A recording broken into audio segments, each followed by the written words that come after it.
नमस्कार।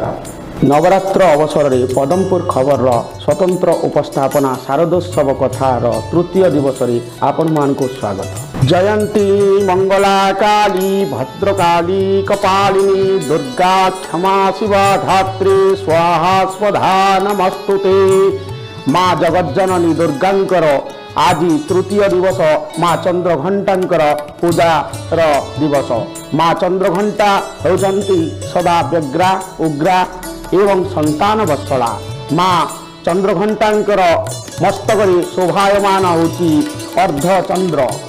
मांकर दश हस्तरे दश मुद्रारे खड्ग हस्त चक्र गदा आदि दश अस्त्र शोभायमान। माँ संतानर दुख सह्य करि न पारती एवं माँ संतानर दुख रे व्यग्रा उग्रा होई सदा तत्परा होइथांती चंद्रघंटा बेसरी। मांकर अति प्रिय होची डालिंब फल। आज मांक नैवेद्य रे पंचामृत एवं नैवेद्य रूपरे डालिंब फल समर्पण करंतु आपणक मनोवांछा पूर्ण हेबो।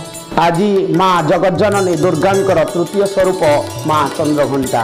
माँ चंद्रघंटांकर मस्तक सुशोभित होता है अर्धचंद्र एवं माँकर दश हस्तरे माँ शोभायमान होती अस्त्रशस्त्र सुशोभित शंख चक्र गदा पद्म बाणम भूषुंडी एवं विभिन्न प्रकार अस्त्रशस्त्र माँ सुशोभित।